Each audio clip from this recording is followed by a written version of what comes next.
Welcome to the AUA News Inside Tract podcast. Today's Inside Tract podcast is part of the Voices series and is brought to you by the Diversity and Inclusion Committee. Here we'll be joined in conversation with committee members, AUA members, and urologists from around the world to discuss how to build a strong, vibrant, and diverse urological community. Thank you for listening to Voices. I am Dr. Pamela Coleman, an associate professor in the Division of Urology and Surgery and Department of Obstetrics and Gynecology at the Howard University Hospital in Washington, D.C. I am a member of the AUA's Diversity and Inclusion Committee, and I'm so happy to join you today as host for discussion about the programs in urology that foster education, leadership, and mentorship among underrepresented members of our urology community. I am thrilled to introduce my fellow Diversity and Inclusion Committee member and someone who has herself become a leader in DEI programs, Dr. Denise Asafu-Adjei. Dr. Denise Asafu-Adjei is Director of Male Reproductive Medicine, Assistant Professor in the Department of Urology and Department of Public Health Sciences at Loyola University Chicago Stritch School of Medicine. Among many of her activities at the AUA, Dr. Denise Asafu-Adjei is a member of the AUA Diversity and Inclusion Committee and is the 2023 Gallagher Health Policy Scholar. Dr. Denise Asafu-Adjei, welcome, and we're so excited to learn more about your activities in healthcare and policy. Thank you so much for having me, Dr. Coleman, and excited to join this podcast. I'm so excited to share some of the projects I'm working on and really just kind of talk about my pathway and hopefully how some other people can get excited and, get involved in diversity and inclusion work. That's great. Let's start off with a brief introduction of the different kinds of programs that you're involved in now. So can you give us an overview of what you're up to? Yeah, so most recently, really excited to be part of the AUA's inaugural Diversity and Inclusion Committee. And I would say also really excited to be involved in some of the efforts at Loyola University Stritch School of Medicine. I am on our Equity Advocates board, and it's really a group of different specialists across the medical school that are involved in various diversity and inclusion efforts at the medical school, led by our awesome dean.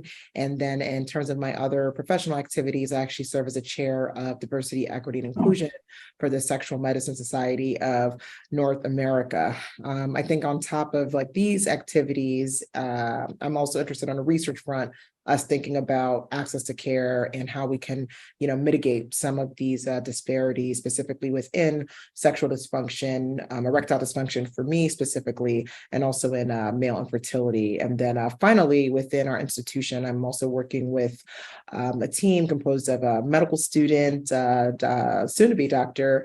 Lauren Heckman and Dr. Bresser on a microaggressions toolkit, where we're looking to see how we can also empower bystanders in various situations to be allies for themselves and for others. So really also excited to be working with you on the Diversity and Inclusion Committee with AUA, but that's a brief snapshot of what I'm involved. Wow. That is a brief snapshot indeed. So let me ask you, how did you find so many opportunities to get involved in DI work? And what about these programs really speak to you? Yeah. So, I think it's unfortunately or fortunately, I think sometimes our lived experiences do put us in some of these spaces.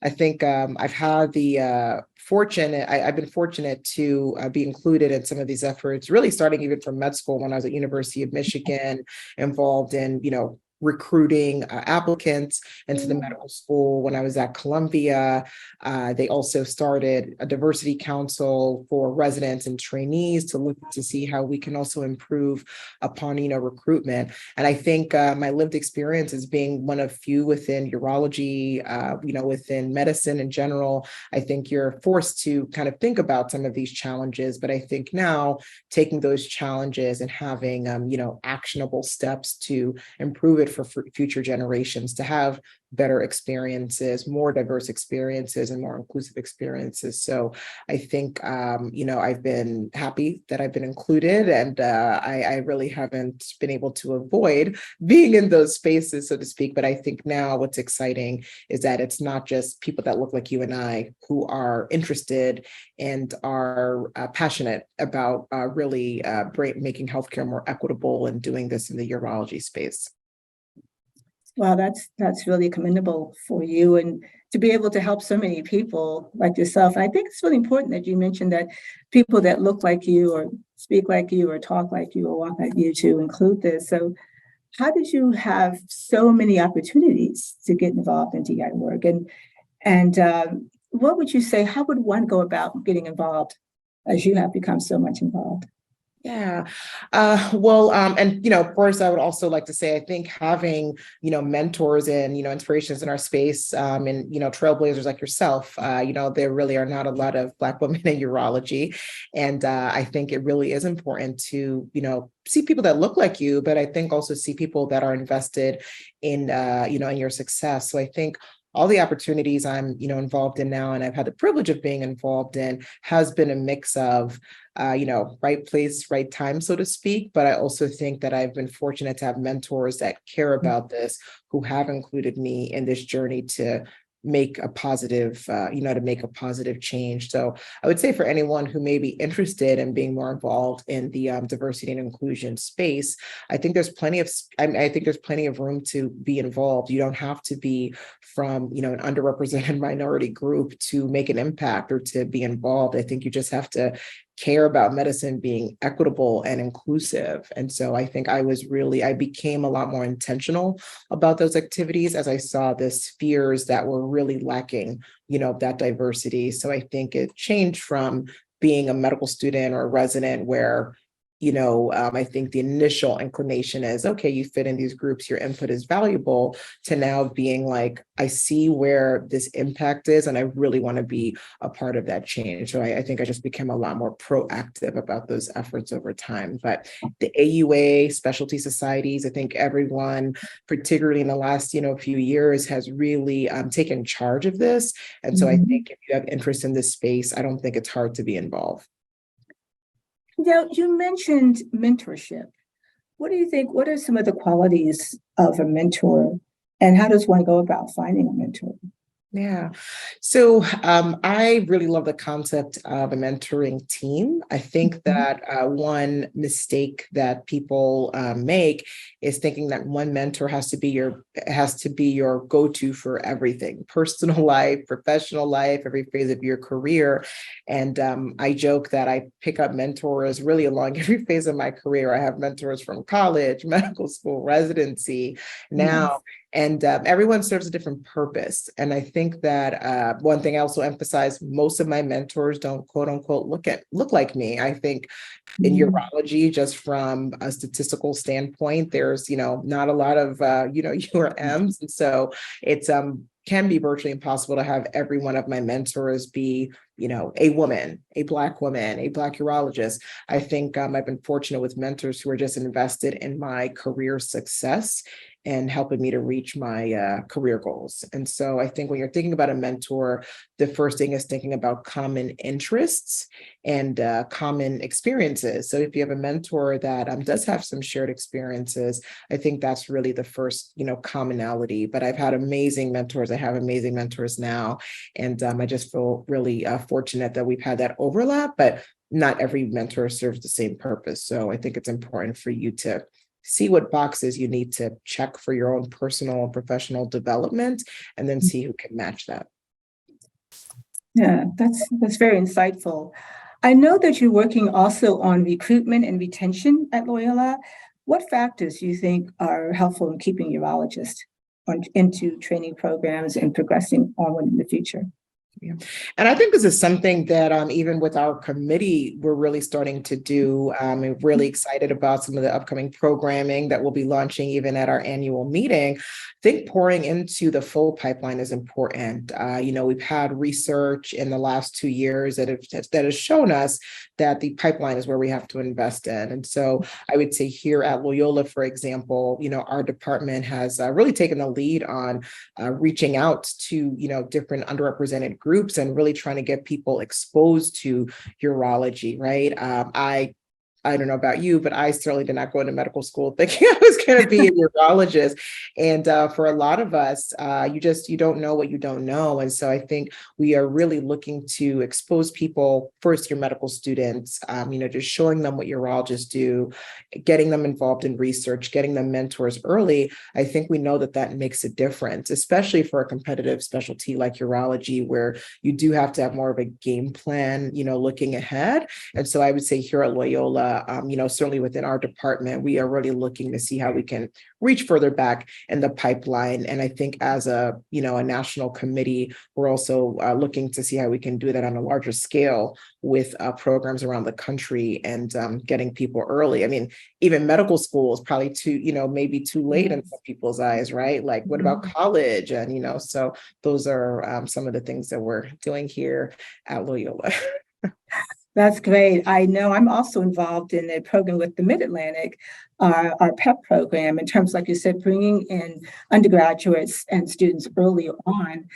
I also did not know actually even what a urologist did before I even decided to become a urologist. So it's something that, like you said, if you don't know about it, you may not even know that you like it, or if you don't like it, or how you want to. But some of the skills, of course, that we learn in urology can certainly be passed on into other fields of medicine. Yeah. Now, one other interesting topic, microaggression. Tell me about that. And what's the toolkit that you're looking to put into your microaggression toolkit? Tell me about that a little bit more. Yeah. So I think, that actually this project actually bore out of the experience of, one of our medical students, one of our star medical students, I should say, who, witnessed something. And, we really had to address something in the moment about, what she witnessed. And I think oftentimes, when we think about people's lived experiences, it may not be that, everyone is a florid racist or, a florid sexist, but it's some of these kind of more subtle interactions that can still be very harmful to your development, harmful to your training environment. And I think oftentimes it's really the hurt and some of those long-term negative effects are on people that are witnessing this and who may not know how to, react in the moment. If you, encounter something egregious, sometimes you may not be able to thoughtfully think about, what did I just witness? What do I do, and different things. And so I think we're hoping to really empower people to think about, all right, hey, in this moment, I don't need to be uncomfortable. I don't need to feel afraid. I can be, an ally and advocate for myself, but also for someone who may be encountering something in this setting. I think, fear has really propagated a lot of microaggressions. And I think now the tide is really turned and that we can all be allies for each other. And so part of this toolkit is looking at what some other medical specialties and what some other fields have already done in the forms of workshops and, something interactive where you're actually teaching people how to react in the moment, positively, but proactively, but then things that actually lead to long-term, change in these environments. So stay tuned. I think certainly what we found already is that we don't have anything like that in urology. And so we are looking to create that based on what we've already found in the literature. But we're hoping, that as people try to be more inclusive, we do have to, manage some of these microaggressions, but we also have to give people the tools to be able to respond to that in real time. Yes, that's so true. Very, very true. Well, I'd like to talk to you some more about some of the subcommittees that you are part of in the AUA and also with the Diversity and Inclusion Committee. Can you give me an idea of some of those things that you're really passionate about, which seems like you're passionate about a lot of things. And I really like that energy that's going on. So. Yeah, my boundless energy is a blessing sometimes or not. But so I think, and this is, Dr. Coleman and I are actually both on our pipeline, subcommittee. So I think in piggybacking off of, our discussion about how do we pour further, into the pipeline, we need to get more people exposed and, interested in, urology. And so I think, and I'd also be curious to hear about, your experience at your institution. I think sometimes when we think about these committees, it's, these national or kind of these big umbrellas, but there's so much that people could be doing at their own institutions, even within your own department. Are you mentoring someone from, underrepresented, background? Are you being thoughtful about the training environment and taking into account, different people's experiences that may be different than your own? I think those are really the most impactful and like low-hanging fruit. So although, committee work is great, the first step is really thinking about your own locale and what impact you're having there. What is it like at, Howard in terms of how, those kind of on the ground efforts in terms of, that exposure and, thinking about being inclusive with everyone's experiences? That's so important. I feel like within the smaller communities, almost like boots on the ground operation that you can really, like you said, make an impact, just even one-on-one. I mean, it's amazing how helping one person can help so many people. And it's amazing how sometimes you don't even know how you've helped one person help so many people. So I would say that we actually at Howard try to look at developing some of these activities. And one of the reasons why I really wanted to be on the Diversity and Inclusion Committee is because I've been a urologist for over 30 years. And so when I first came out, I remember Dr. Jean Fulcroy, we would actually meet in her home with our meetings, and maybe less than 10 people. And now at the AUA, it's always Sunday mornings, the Women Urology Breakfast. And I love it. It's getting bigger and bigger and bigger, and there's so many people to see. But she actually took us among herself underneath her wings and mentored us and helped bring us along and help us not feel that we were such an oddity. So I think that's, that was very special of her. And I will always remember her for that. So, very good thing. And I like that the AUA really has brought forward to putting more underrepresented members of the American Urological Association up front and visible. I mean, even at our national meetings, at the plenary sessions, and even at the other, subspecialty groups, and having everyone involved and feel included as a urologist, because there's so many avenues that we all hit up against, right? And that we come in contact with. And as you mentioned, it's important to have a mentor because sometimes you don't necessarily know how to interact with the best ways to interact with different people from different places, backgrounds, Right. So. And I think, ideally, as we really kind of think about the future, like I imagine, when you were training, very few women, very few persons of color training amongst you. I think, those numbers were small, even, during my training, right, which was, years after yours. I was the first Black woman to graduate Columbia's urology residency program in 2020, and that wasn't that long ago. So I think we're making so many strides across the board, but I think ideally, in 20 years, what do we want the vision, the picture of urology to be? It will be great for people to feel like they're going through training in this pathway and not being as mindful of that difference of being the only one or like being different, right? And I think that's really the ultimate goal of being inclusive, where it's like, all right, I feel like there is space for me no matter where I go. I feel like people care about my progress in my career, and I don't feel, that difference as much. So I'm hoping with Lisa, a lot of the efforts on, the D&I committee, and then some of the other efforts I'm involved in, you're involved in as well, these collective efforts will ultimately lead to that kind of change. Yes. Well, it's been a pleasure, absolute pleasure speaking with you today.